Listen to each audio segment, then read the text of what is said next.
Welcome to my YouTube channel EDU Lab by Abul Kalam Azad. It's an educational Assamese medium channel for students. Keep watching. আমি আজি আলোচনা কৰিম অনুশীলনী 3.2 ৰ যেটো 2 নম্বৰ প্ৰশ্ন ইয়াতে 1 নম্বৰ প্ৰশ্নবিলাকত যেহেতু লেখৰ কথা কৈছিল আমি এটা ভিডিঅত গোটেইখিনি লেখৰ কোশ্চেনখিনি আলোচনা কৰিম এটো ভিডিঅত আমি 2 নম্বৰৰ যেটো প্ৰশ্ন আছে ইয়াতে দিয়া আছে কি যে a1 by a2 b1 by b2 আৰু c1 by c2 অনুপাত কেইটা ৰিজাই তলৰ সমীকৰণৰ জোৰ কেইটা বুজোৱা ৰেখা দুটা এটা বিন্দুত কাটিব নে সমান্তৰাল হ'ব নে লগ লগা তাক নিৰ্ণয় কৰা ঠিক আছে এতিয়া এই কন্ডিশন বিলাক আমি এনেকুৱা ধৰণৰ কন্ডিশন বিলাক আমি পাবলৈ হলে আমি তিনিটা শৰ্ত সদায় মনত ৰাখিব লাগিব হেগেটা হল যদিহে a1 by a2 is not equal to b1 by b2 হয় তেতিয়া কি হয় আমাৰ লেখ দুডালে কি হ'ব এটা বিন্দুত কাটিব এটো সদায় আমি মনত ৰাখিব লাগিব এটা বিন্দুত কাটিব যদিহে এটা বিন্দুত কাটে ইহতৰ একমাত্ৰ সমাধান থাকিব আৰু আমি জানো কি যাৰ সমাধান আছে যিজৰ সমীকৰণ কি আছে সমাধান আছে সেই সমীকৰণক আমি সংগত বুলিও কও ঠিক আছে নেক্সট আৰু এটা কন্ডিশন হল কি যদিহে a1 by a2 equal to b1 by b2 equal to c1 by c2 হয় ঠিক আছে তেতিয়া হলে ইহত এটা বিন্দুত নাকাটে তেতিয়া হ'ব ইহত লগ লগা ঠিক আছে অর্থাৎ যেতিয়া দুটা সমীকৰণৰ লেগ দুটা লগ লগা হয় তাৰ মানে ইহতৰ লেগ ডালে মাত্ৰ এটা ৰেখাৰ ওপৰেদিহে যায় ঠিক আছে যদিহে এটা ৰেখাৰ ওপৰেদি যায় তেতিয়া হলে আমি ইহতৰ কোনো একমাত্ৰ সমাধান নাপাও ইহতৰ অসীম সংখ্যক সমাধান থাকিব ঠিক আছে ইহতৰ কি থাকিব অসীম সংখ্যক সমাধান থাকিব আৰু লেগ দুডাল কি হ'ব লগ লগা হ'ব আৰু যেহেতু সমাধান থাকিব অসীম সংখ্যকে হোক বা এটাই হোক যাৰ সমাধান আছে এটো হল সংগত ঠিক আছে ই সংগত হ'ব এটো সংগত হ'ব এইবাৰ 3 নম্বৰ যেটো কন্ডিশন যেটো আছিল কি আছিল যদিহে a1 by a2 equal to b1 by b2 is not equal to c1 by c2 হয় ঠিক আছে যদিহে a1 by a2 equal to b1 by b2 is not equal to c1 by c2 হয় অর্থাৎ হেখৰটো কি নহয় সমান নহয় এই ক্ষেত্ৰত কি হ'ব লেগ দুডাল সমান্তৰাল হ'ব এই ক্ষেত্ৰত কি হ'ব লেগ দুডাল সমান্তৰাল হ'ব ঠিক আছে আৰু যদি হে সমান্তৰাল হয় ইহতৰ কোনো সমাধান নাথাকে কি নাথাকে সমাধান নাথাকে আৰু যাৰ সমাধান নাই ই হল অসংগত ঠিক আছে আমি এই তিনিটা কন্ডিশন মনত ৰাখাৰ লগে লগে বিভিন্ন কোশ্চেন সমাধান কৰাৰ লগে উপৰি আমি কি কৰিম যে পৰীক্ষাত যদিহে এমসিকিউ টাইপৰ কোশ্চেন দিয়ে তেতিয়া হলে এই তিনিটা শৰ্ত আমাৰ একদম মনত ৰাখিবই লাগিব একদম কম্পালসৰি 100% শিওৰ ইয়াৰ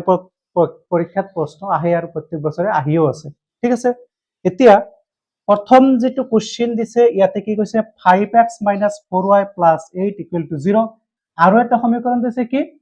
যে 7x + 6y - 9 = 0 ইয়াৰ পৰা আমি কি কৰিব লাগিব a1 b1 c1 প্ৰথম সমীকৰণৰ পৰা আৰু দ্বিতীয় সমীকৰণৰ পৰা a2 b2 আৰু c2 নিৰ্ণয় কৰিব লাগিব তাৰ পিছত আমি অনুপাত কেইটা তুলনা কৰিম ইয়াতে a1 means আমি কোনটো সমীকৰণত যাব এক নম্বৰ সমীকৰণত যাম ঠিক আছে ইয়াতে x ৰ লগত থকা সহগটো হল a1 ঠিক আছে ইয়াতে 5 তাৰ পিছত b1 আমি কত পাম y ৰ লগত যেটো সহগ আছে ইয়াতে y ৰ লগত কিমান আছে -4 ঠিক আছে আৰু c1 টো যেটো ধ্ৰুবক পদ কিমান আছে 8 ঠিক আছে আৰু a2 কোৱাৰ লগে লগে কোনটো সমীকৰণ যাব 2 নম্বৰ সমীকৰণ ঠিক আছে ইয়াতে 2 নম্বৰ সমীকৰণৰ যেটো x ৰ লগত থকা সহগটো হেতু হল a2 ইয়াতে কিমান আছে 7 আৰু b2 কি আহিব 6 y ৰ লগত থকা সহগ আৰু C2 আহিব ধ্ৰুৱক পদ ইয়াতে কিমান আছে -9 এবাৰ আমি চাম A1 by A2 কিমান হয় A1 by A2 5/7 আৰু B1 by B2 কি পাম -4/6 যদিহে আমি কোনো এটা ভগ্নাংশক লঘিষ্ঠ আকাৰলৈ ল'ব পাৰো তেতিয়াহ'লে আমি অবভিয়াছলি লগলগ লঘিষ্ঠ আকাৰলৈ লৈ যাম ঠিক আছে ইয়াত আছে -4/6 ইয়াত আমি 2 দি দুটা হৰ আৰু লবকে কাটিব পাৰিম ইয়াতে পাম 3 ইয়াতে পাম 2 অৰ্থাৎ B1 by B2 ৰ ভ্যালুটো পাম আমি -2/3 ইয়াতে আলটিমেটলি আনসাৰটো আমাৰ ওলাই গ'ল ইয়াতে A1 by A2 hall 5/7 B1 by B2 হল -2/3 ইয়াতে আমি C1 by C2 নোলালেও আমাৰ আনসারটো আহি যাব তথাপি মই লিখি দিছো C1 by C2 আহি যাব 8/-9 যদি ওইটো আমাৰ দৰকাৰ নাই কাৰণ এইটো আমাৰ প্ৰথম যেটো কন্ডিশন আছিল A1 by A2 is not equal to যদি B1 by B2 হয় তেতিয়া হলে লেগ দুডাল কি হ'ব কটাকটি কৰা হ'ব আমি ডাইরেক্ট লিখি দিম যেহেতু A1 by A2 is not equal to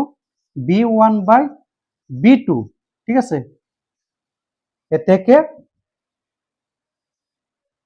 রেখা দুটা কি কৰিব ৰেখা দুটা এটা বিন্দুত কাটিব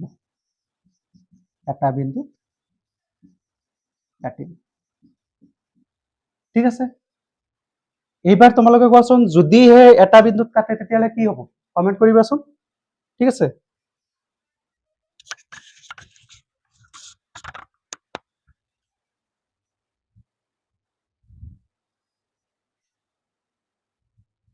এতিয়া 2 নম্বৰটো 6 ইয়াতে দিয়া আছে 9x plus 3y plus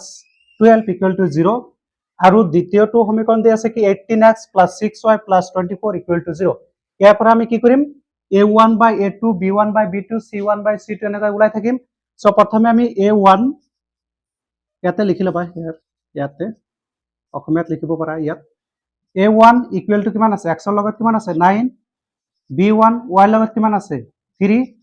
C1 ধ্ৰুৱক পদটো 12 আকৌ A2 18 B2 কিমান 6 C2 24 এতিয়া আমি যদি A1 by A2 লাও কিমান পাম 9/18 এটো ক্যান্সেল আউট কৰিব পাৰিম না 9/18 9 দি আমি কি কৰিব পাৰিম দুটা হৰণ কৰিব পাৰিম কিমান পাম 1/2 আৰু B1 by B2 কিমান আছে 3/6 এটো আমি 3 দি কাটিব পাৰিম কিমান পাম 1/2 C1 by C2 কিমান আছে 12/24 ঠিক আছে আমি 12 দি কাটিব পাৰিম হয় না সো ইয়াতে কিমান পাম 1/2 ইয়াতে আমি যদি লক্ষ্য কৰো আমি A1 by A2 ৰ মান কিমান পালো হাফ B1 by B2 ৰ মান পালো হাফ আৰু C1 by C2 ৰ মান কিমান পালো হাফ ঠিক আছে অৰ্থাৎ তিনিটা আমাৰ কি হৈ গল সমান হৈ গল যদিহে তিনিটা সমান হৈ যায় কোনটো শর্ত আহি গল 2 নম্বৰ শর্ত B1 by B2 equal to C1 by C2 যেহেতু A1 by A2 equal to B1 by B2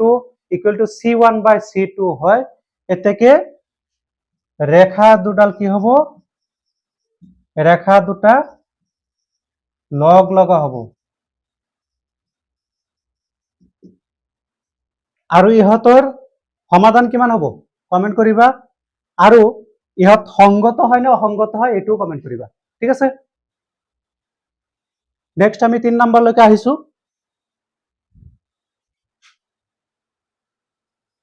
এতিয়া আহিছো আমি 3 নম্বৰ লৈ সমীকৰণ দুটা দিয়া আছে 6x - 3y + 10 = 0 আৰু দিয়া আছে 2x - y + 9 = 0 এটো আমি উলাম এই একেদৰে 1 আৰু 2 নিচিনাই ইয়াতে কি দিয়া আছে A1 6 B1 -3 C1 10 আৰু A2 কিমান আছে 2 B2 দিয়া আছে -1 C2 দিয়া আছে 9 এতিয়া আমি কি উলাম A1 by A2 কিমান আছে 6/2 কেনসেল আউট কৰিলে কিমান পাম ইয়াতে পাম 3 ঠিক আছে b1 বাই b2 কিমান পাম -3 by -1 minus minus cancel 3 by 1 that is 3 আৰু c1 বাই c2 কিমান আছে 10 বাই 9 এবাৰ আমি যদি লক্ষ্য কৰো দেখা পালো কি যে a1 বাই a2 আৰু b1 বাই b2 ৰ মান একে আছে কিন্তু c1 বাই c2 ৰ মানটো ভিন্ন অৰ্থাৎ যেহেতু a1 by a2 equal to b1 by b2 is not equal to যেহেতু সমান নহয় কাৰ সমান নহয় c1 বাই c2 যদিহে a1 by a2 equal to b1 by b2 is not equal to c1 by c2 হয় তেতিয়াহলে আমি 3 নম্বৰ শৰ্তমতে কি পাইছিলো যে সমীকৰণৰ লেগ দুডাল কি হ'ব ৰেখা দুডাল কি হ'ব সমান্তৰাল হ'ব যদিহে ৰেখা দুডাল কি হয় সমান্তৰাল হয় ইহতৰ কোনো সমাধান নাথাকে যদিহে সমাধান নাই তোমালোকে জানা কি হ'ব অসংগত হ'ব অৰ্থাৎ ইয়াত কি হ'ব ৰেখা দুটা সমান্তৰাল হ'ব ঠিক আছে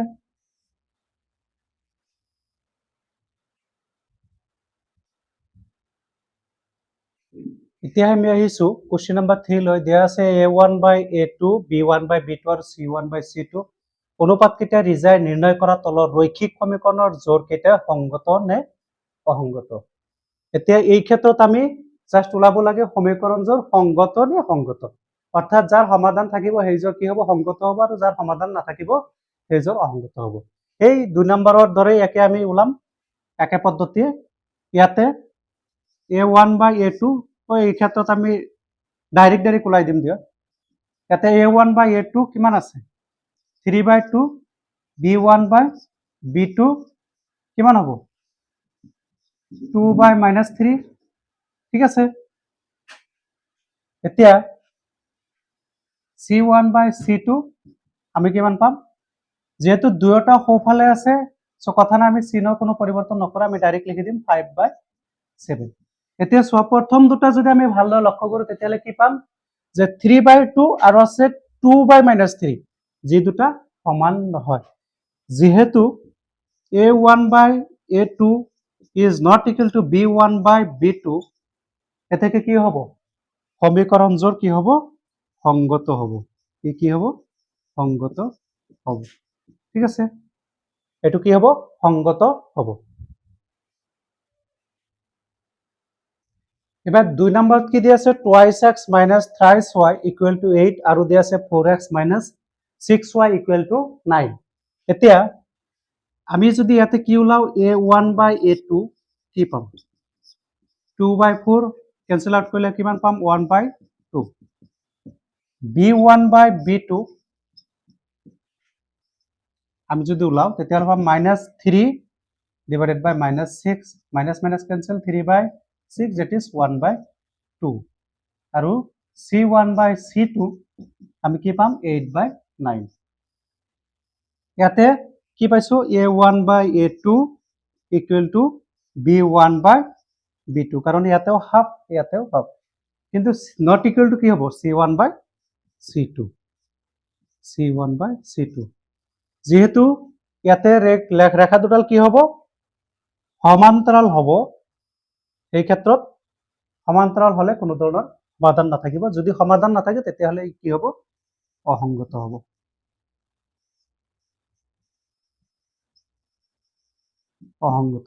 ঠিক আছে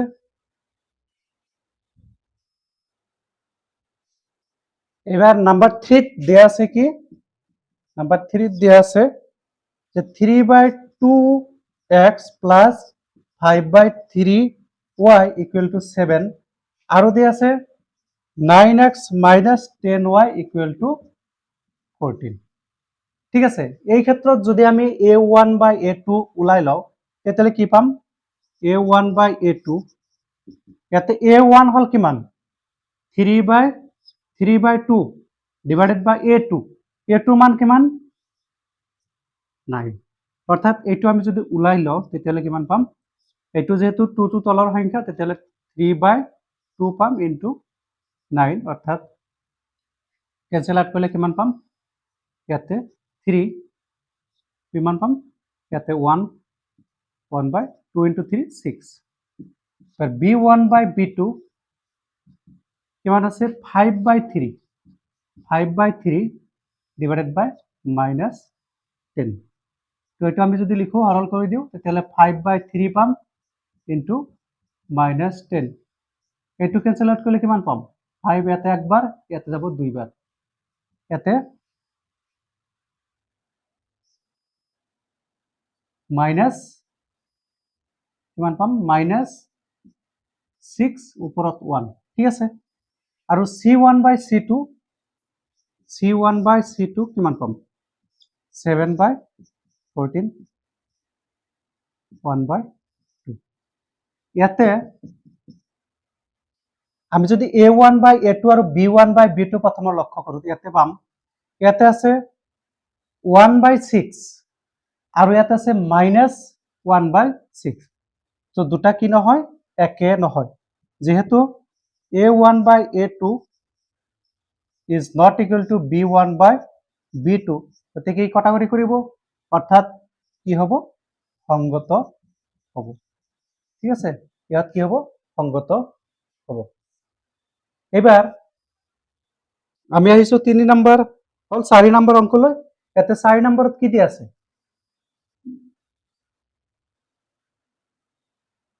4 নম্বৰত তোমাৰ দেয়া আছে যে 5x minus thrice y equal to 11 আৰু দিয়া আছে minus 10x plus 6y equal to minus 22 ঠিক আছে 5x minus thrice y equal to 11 আৰু দিয়া আছে minus 10x plus 6y equal to minus 22 ঠিক আছে এতিয়া ইয়াতে যদি আমি a1 by a2 উলাই লও তেতিয়াহলে পাম a1 by a2 that is 5 by minus 10 cancel out করলে কিমান পাম 1 by 2 অর্থাৎ minus 1 by 2 পাম b1 by b2 এতে আছে minus 3 divided by 6 অর্থাৎ ইবাতেও কিমান পাম minus of 1 by 2 আৰু c1 by c2 এতে আছে 11 by 22 আমি cancel out করলে পাম 1 by 2 কিন্তু ক্লাসটো ইয়াতে কি হবে মাইনাস চিন আছে সো মাইনাস 1 by 2 সো প্রত্যেকটো টার্ম যদি আমি লক্ষ্য করি ইয়াতে মাইনাস হাফ পাইছো ইয়াতে মাইনাস হাফ পাইছো ইয়াতেও মাইনাস হাফ পাইছো অর্থাৎ যেহেতু a1 by a2 equal to b1 by b2 equal to কি হয় c1 by c2 হয় অর্থাৎ সমীকরণজোর কি হবে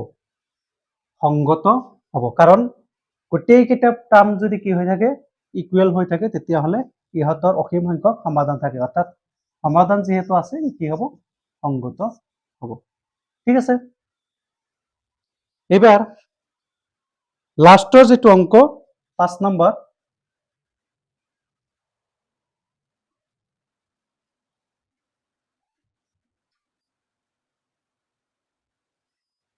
ইয়াতে দিয়া আছে ইয়াতে দিছে 4 by 3x plus twice y equal to 8 আৰু দিয়া আছে twice x plus thrice y equal to 12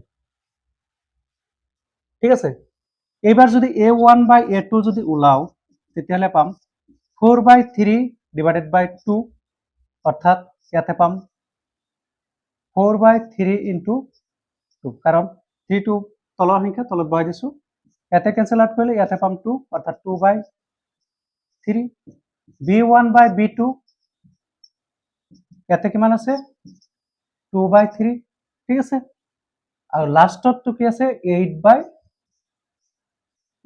12 এটু ক্যান্সেল আউট করলে সাইড দিয়ে ক্যান্সেল হবে এটা 2 সাইড দিয়ে ক্যান্সেল হবে 3 অর্থাৎ 2 by 3 এতে আমি যদি লক্ষ্য কৰো তেতিয়ালে কি পাম a1 by a2 equal to b1 by b2 equal to কি পাম c1 by c2 পাম ইয়াতে যেহেতু তিনিটা সমান সমান পাইছো তেতিয়ালে ইয়াতো কি হ'ব অসীম সংখ্যক সমাধান থাকিব যেহেতু সমাধান আছে গতিকে কি হ'ব সংগত হ'ব ঠিক আছে